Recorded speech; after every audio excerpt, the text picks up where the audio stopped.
Magandang araw, klase. Ako nga pala si Binibining Christina Maydayanan. Sana ay handain yung mga isipan at damdamin para sa ating talakayan ngayong araw. Bago tayo magsimula, inayahan kong tumayo kayong lahat para sa panalangin. Sa ng Ama, ng Anak, ng Espiritu Santo. Amen. Maraming salamat. Bago kayo umupo ay siguraduhin walang kalat ang inyong mga paligid at kung meron man, pulutin ito at ilagay sa basurahan. Salamat. Tandaan natin na kapag malinis ang paligid, mas malinaw ang isip kaya mas handa tayong matuto. Ngayon naman, tatanungin ko ang ating class secretary kung meron bang lumiban sa inyo. Maria? Wala? Palapakan niyo yung mga sarili dahil kumpleto kayo ngayon araw. Bago tayo dumako sa bagong aralin, ibabahagi ko sa inyo ang ating 4 na layunin para may sagawa ngayong araw. Una, nagbibigyan kahulugan ng mga mahirap na salita sa kwento sa tulong ng gawaing matching game. Pangalawa, na isasagawa ang pagpapakita ng magandang asa sa kapwa sa pamamagitan ng maikling pagsasadula. Pangatlo, natutukoy na mangibabaw na katangian ng mga tauhan sa kwento sa tulong ng gawaing larawan ko, hulaan mo. At ang panghuli, nabibigyan halaga ang kwento sa pamamagitan ng sa pagsasaayos ng pagkasunod-sunod ng mga pangyayari gamit ang flowchart. Bago tayo dumako sa bagong aralin, balikan muna natin kung ano ang tinalakay noong nakaraang araw. Sino ang nakaalala kung ano ang huling aralin natin? Tama! Very good! Mukhang handa na talaga kayo. Upang ihanda ang inyong mga isipan, magkakaroon muna tayo ng isang pangkalahatang gawain na pinamagat ng sabihin mo, gawin ko. Tatayo ang lahat sa tabi ng inyong mga upuan at siguraduhin walang nakaupo. Makinig kayo ng mabuti sa bawat pahayag na babasahin ko. Kapag kayo ay sumasang-ayon, papalakpak kayo ng 1 beses. At kapag hindi naman, itataas nyo lang ang inyong kanang kamay. Iwasan ang pagsasalita upang malinaw nating marinig ang bawat pahayag. Unang pahayag, ang maliit ay walang kakayahang tumulong sa malaki. Okay. Pangalawa, mas mahalaga ang malakas kaysa sa mahina. Sang-ayon pa kayo? Pangatlo, lahat ng nilalang ay may kakayahang makatulong. Okay. Pang-apat naman, hindi dapat minamaliit ang sinuman. At ang panghuli, ang pagtulong ay hindi nasusukat sa laki o sa lakas. Magaling, klase? Makikita natin ang mga sagot ninyo ay nagpapakita na ang bawat isa, maliit man o malaki, ay may kakayahang gumawa ng kabutihan. At iyan ang maging pundasyon ng ating aralin ngayong araw. Bago natin pakinggan ang kwento, alamin muna natin ang kahulugan ng ilang mahihirap na salita sa pamamagitan ng matching game. Makikita ninyo sa harap na may hanay A at hanay B. Pipili ako ng 5 mag-aaral na tatawagin ko. Pupunta rito sa harap para silang sumagot at may 30 segundo sila bawat item. Bawat tamang sagot ay may katumbas na 5 puntos. Ngayon ay magtatawag na ako. Maria, pumunta ka dito sa harap? Okay, tama. Ang magising ay may kasing kahulugan na mamulat. Very good. Pangalawa, Adrian, palayain. Ang palayain ay may kasing kahulugan na pagkawalan. Tama. Pangatlo, David, maliit. Ang maliit ay may kasing kahulugan na munti. Tama. Pang-apat, Nella, katapangan. Ang katapangan ay may kasing kahulugan ng lakas ng loob. Okay. Panghuli, Jella, pagtutulungan. Ang pagtutulungan ay may kasing kahulugan ng bayanihan. Mahusay. Dahil malinaw na sa atin ang mga salita mas maunawaan natin ang kwento. Ngayon, ay pakinggan ninyo ang maikling kwentong patungkol sa ang daga at ang leon. Sa madilim at tahimik na kagubatan, may natutulog na isang leon. At sa di kalayuan, may paparating na isang daga. At ang daga ay naglalaro sa likod ng leon.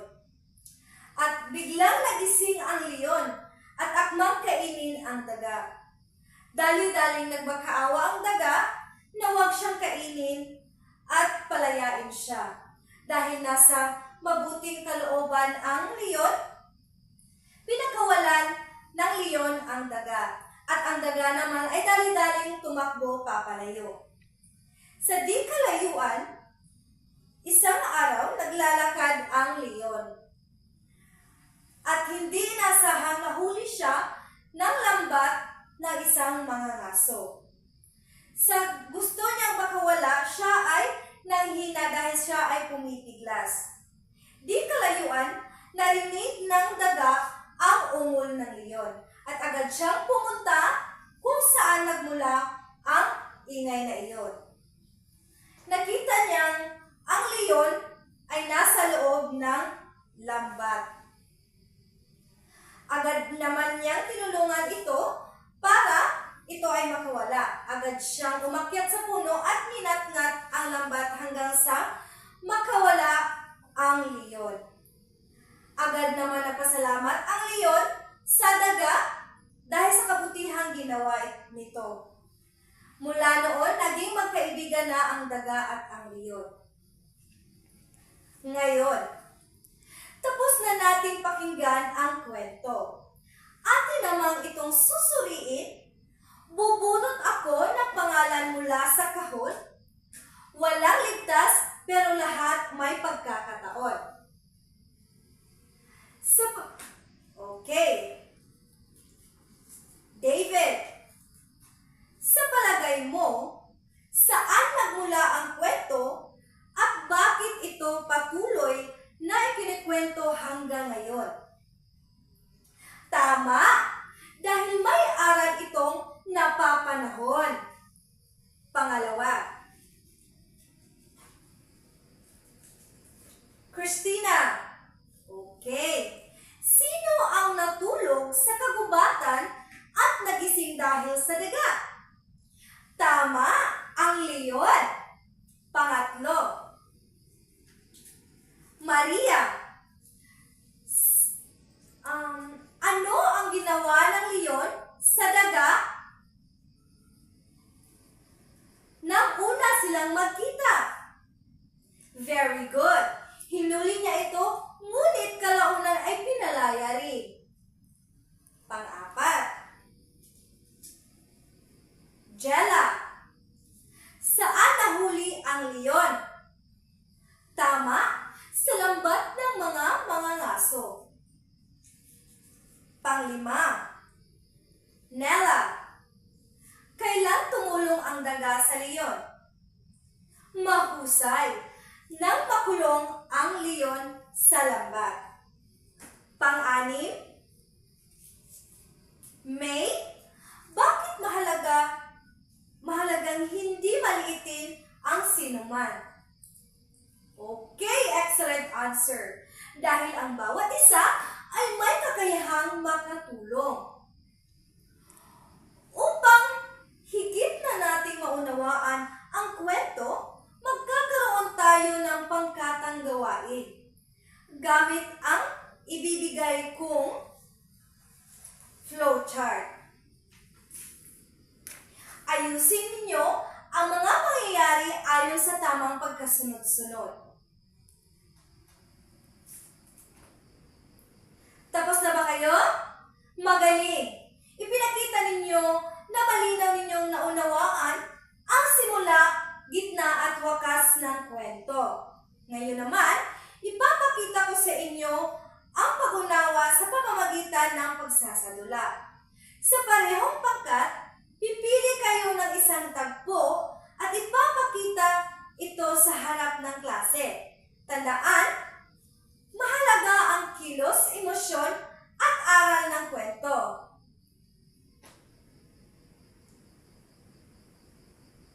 Tapos na kayo? Mahusay! Ang inyong ipinakita, malinaw na ipamalas ninyo ang mga diwa ng kwento, ang pagtutulungan at kabutihang loob. Para sa ating pagtataya, tingnan ninyo ang mga larawan na aking ibibigay. Tukuyin ang mga katangian ng daga at ng leon at ipaliwanag kung bakit ito ang inyong napiling sagot.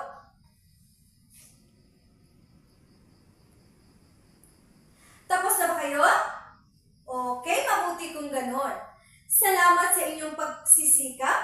Makikita rito na tunay ninyong naunawaan ang mga tauhan at ang kanilang katangian. Bilang pagtatapos, ang kwento ang daga at ang leon ay natuturo sa atin nang huwag maliitin ang sinuman, sapagkat tunay na lakas ay makikita sa kabutihang loob at pagtulong sa kapwa. Maraming salamat sa inyong aktibong pakikilahok ngayong araw.